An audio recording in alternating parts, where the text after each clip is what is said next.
Hello बच्चों, आज कक्षा 11 में जो हमारा चैप्टर चल रहा था सरल रेखाएं, स्ट्रेट लाइंस, उसके कुछ आर्टिकल्स हुए थे।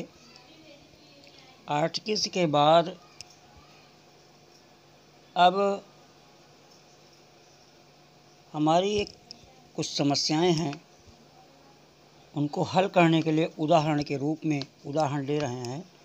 इस बालाजी प्रकाशन की पुस्तक का है। तो पहला उदाहरण है बिंदुओं 4, ऋण 6 तथा ऋण 2, ऋण 5 को मिलाने वाली रेखा की प्रवणता ज्ञात कीजिए। जो हमने बताया था कि कोई रेखा अगर खींची जाए तो उसकी प्रवणता क्या होती है। वो प्रवणता होती है जो एक्स अक्ष की धनात्मक दिशा से ढाल होती है। तो देखिए, जैसे ये हमारा चतुर्थांश है, यहाँ पे ये इधर और यहाँ पे इधर 0 दिया हुआ है, यहाँ पे ऋण 1 दिया है, ऋण 2 दिया है, ऋण 3 दिया है और इधर 1 दिया है, 2 दिया है, 3 दिया है, 4 दिया है, 5 दिया है। ये हमारा एक्स अक्ष है और इधर हमारा ये एक्स डैश है। यहाँ पे हमारा ये वाई है धनात्मक दिशा और ये वाई है हमारा ऋणात्मक दिशा वाई डैश।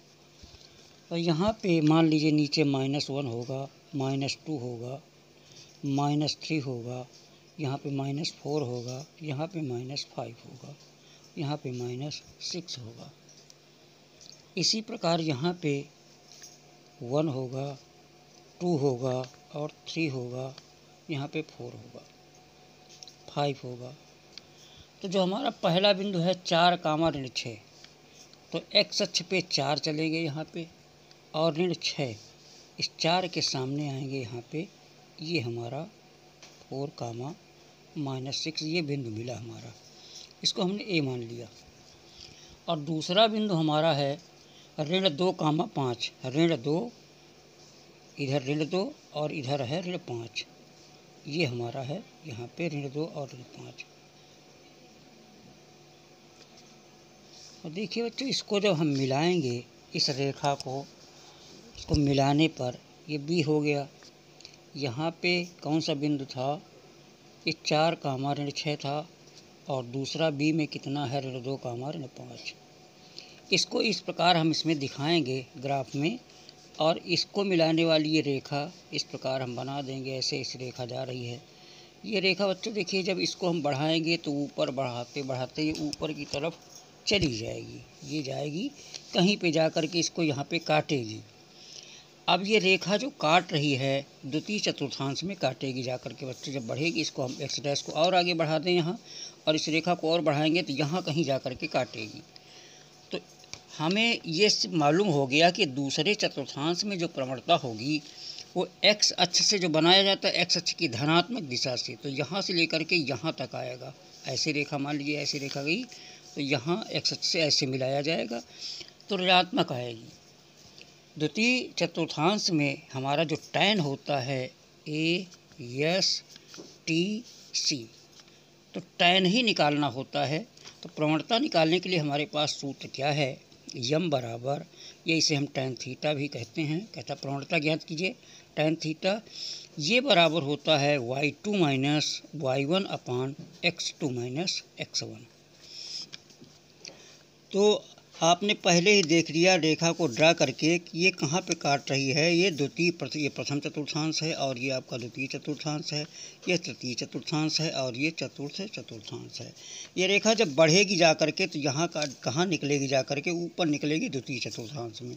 तो द्वितीय चतुर्थांश में टैन का मान नेगेटिव होता है, इसलिए जो प्रवणता निकलनी चाहिए वो हमारी क्या निकलनी चाहिए, वो निकलनी चाहिए ऋणात्मक। तो देखिए ऋणात्मक निकलती है कि नहीं, आप देखिए, आप स्वयं संतुष्ट हो जाएंगे। ये जो बिंदु हमने लिखा था, इसको मान लिया कि ये जो हमारा पॉइंट था वो था इस x1 y1, और ये हमारा है क्या, यहाँ पे लिखा है 4, -6। तथा b क्या है, b हमारा है x2 y2, ये हो गया x2 y2 और ये बराबर हो जाएगा, ये आपका दिया है ऋण 2 कामा ऋण 5। तो प्रवणता हमारी होती क्या है बच्चों, यम बराबर होता है y2 माइनस y1 बटे x2 माइनस x1 से। इसी में वैल्यू पुट करके देखेंगे कि ऋणात्मक मान आ रहा है क्या। अगर ऋणात्मक मान आ रहा है इसका मतलब द्वितीय चतुर्थांश में है, तो यम बराबर क्या लिखा जाएगा, y2 हमारा कौन सा होगा, ये -5 हो जाएगा।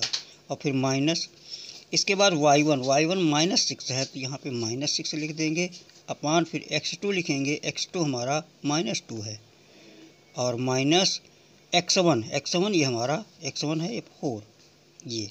तो ये देखिए बच्चों क्या हुआ, -5 और माइनस माइनस से प्लस हो जाएगा 6, अपान कितना हो जाएगा यहाँ पे -6 आ जाएगा। अब 6 पॉजिटिव है, -5 में कम है तो बचेगा 1 प्लस का बचेगा, ये बचेगा 1 अपान ये -6 हो जाएगा। तो इस प्रकार जो हमारी प्रवणता यम है या tan थीटा है, तो tan थीटा जो निकलेगा वो -1/6 है। यही बच्चों आंसर हो जाएगा। ये हमारी प्रवणता निकली, और प्रवणता हमारी कैसी है, निगेटिव है। इसका मतलब जो कोण बनेगा वो द्वितीय चतुर्थांश में बनेगा x की धनात्मक दिशा से। आगे आइए दूसरा देखिए बच्चों, दूसरा हमारा प्रश्न है कि सिद्ध कीजिए कि 2 कामा ऋण 3 तथा ऋण 5 कामा 1 को मिलाने वाली रेखा, पहला इसी में सवाल दिया है कि बिंदुओं 7 कामा -1 तथा 0 कामा 3 को मिलाने वाली रेखा के समानांतर है। और सेकंड है बिंदुओं 4 कामा 5 तथा 0 कामा 2 को मिलाने वाली रेखा के लंबवत है। इसको जब हल किया जाएगा तो जो हमें दी गई रेखा है, दी गई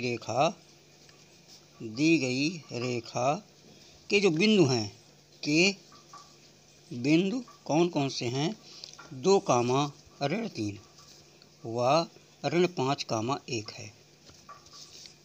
तो इसकी प्रवणता क्या होगी, इसलिए प्रवणता, इसकी प्रवणता, ये प्रवणता हमारी जो हो गई, इसको हमने मान लिया यम1। प्रवणता यम1 बराबर क्या होना चाहिए, यम1 बराबर सूत्र वही लगेगा y2 माइनस y1 बटे x2 माइनस x1। तो पहले वाली रेखा कौन सी हमारी थी, 2 कामा ऋण 3 तथा ऋण 5 कामा 1, ये हमारा x1 और y1 बनेगा, ये हमारा x2 y2 बनेगा। तो x1 कितना है, ये -3 हो जाएगा, ये हो जाएगा -3, सॉरी y2 है 1, y2 हमारा क्या है, y2 है 1। तो 1 minus y2 minus y1, minus minus से प्लस हो जाएगा, 3 हो जाएगा, अपान x2 -5 है और यहाँ पे 2 है तो ये -2 हो जाएगा। तो ये कितना हो जाएगा, 4 अपान, ये हमारा निकलेगा 4 अपान -7। इसलिए जो यम1 निकला, यम1 बराबर -4/7 है।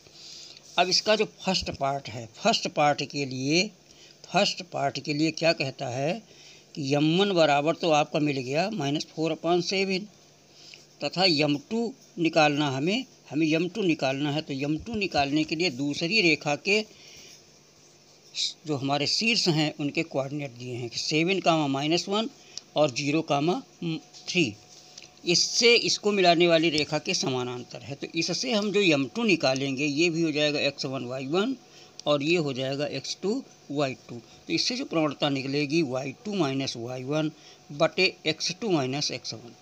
अगर प्रवणताएं बराबर निकल रही हैं तो समानांतर हैं अथवा समानांतर नहीं है। तो देखिए क्या होगा, y2 कितना है 3,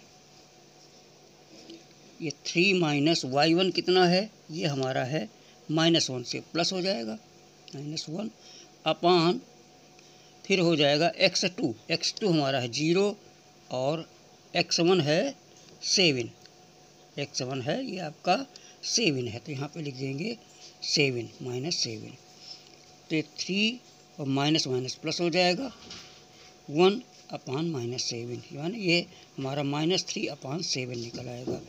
तो बच्चों हम देख रहे हैं कि यम1 हमारा ये निकला, यम2 कितना निकला, यम2 भी हमारा निकला 3 और 1 4 होगा, -4/7 है। तो हम यहाँ पे क्या लिखेंगे, चूँकि M1 बराबर M2 इसलिए रेखाएं समानांतर हैं। रेखाएं समानांतर हैं। कौन सी रेखा? जो पहले रेखा दी गई है, पहले बिंदुओं को मिलाने वाली रेखा का समीकरण, और दूसरी सेप की प्रवणता और दूसरी की प्रवणता। इसी प्रकार इसका सेकंड पार्ट है बच्चों। सेकंड पार्ट क्या है? यहाँ भी यहाँ M1 बराबर आप निकाल चुके हैं।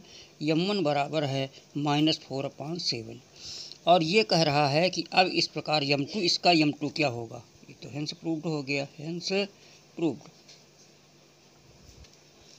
अब दूसरा क्या है? कह रहा है कि 4,5 ये x1 y1 हो गया और ये हो गया हमारा x2 y2। कहता है कोई मिलाने वाली रेखा के लंबवत है। लंबवत होने का मतलब प्रतिबंध क्या है? M1 × M2 बराबर -1 होना चाहिए। तो M1 दिया है, M2 निकाल लीजिए। M2 क्या होगा? y2। M2 बराबर हो जाएगा y2 - y1 बटे x2 - x1। तो y2 कितना है? -2। y2 y1 कितना है? 5 है। ये कितना है? 5। तो -5 आ जाएगा अपान x1 x2 हमारा 0 है, -x1 कितना है? 4 है। ये कितना निकलेगा? -7 upon -4। This equal to 7/4। Minus minus cancel out हो जाएगा। अब इनको हम गुणा करके देखेंगे कि M1 × M2 बराबर हमारा कितना है? ये -4/7 इंटू ये M2 कितना है? 7/4। तो ये 4 × 7 = 28, नीचे भी 28 होगा। 28 को 28 से भाग देंगे तो -1 आ जाएगा। तो देखिए M1 × M2 बराबर -1 निकल आया। तो लिख देंगे चूँकि M1 बराबर M2 इसलिए दोनों रेखाएं परस्पर क्या हैं? दोनों रेखाएं परस्पर ये मतलब आपस में परस्पर लंबवत हैं। Hence proved. यही सिद्ध करना था, हेंस प्रूव्ड। इस प्रकार बच्चों हम लोगों ने देखा कि अगर हमें प्रवणता मालूम हो, कोऑर्डिनेट मालूम हो दो बिंदुओं के तो उनसे हम प्रवणता निकाल लेते हैं और प्रवणता में संबंध स्थापित कर लेते हैं कि लंब हेतु प्रतिबंध क्या है कि M1 बराबर M2। दोनों की प्रवणताएं अगर बराबर हैं, दो रेखाएं दी गई हैं, तो परस्पर समानांतर होंगी या संपाती होंगी। संपाती और समानांतर में अंतर है, बहुत बड़ा अंतर है। इसको हम फिर आपको बताएंगे कि समानांतर रेखाएं एक दूसरे को कभी टच नहीं करती हैं और संपाती रेखाएं एक दूसरे को सदैव टच करती हैं, पूरे शरीर से टच करती हैं। बस इतना ही अंतर है। और लंब हेतु प्रतिबंध क्या है? M1 × M2 बराबर -1। आशा है बच्चों आप लोगों को ये वीडियो अच्छा लगा होगा और प्रश्न समझ में भली प्रकार से आ गए होंगे। आप लोग मन लगा के पढ़िए, स्वस्थ रहिए, तंदुरुस्त रहिए। Thank you.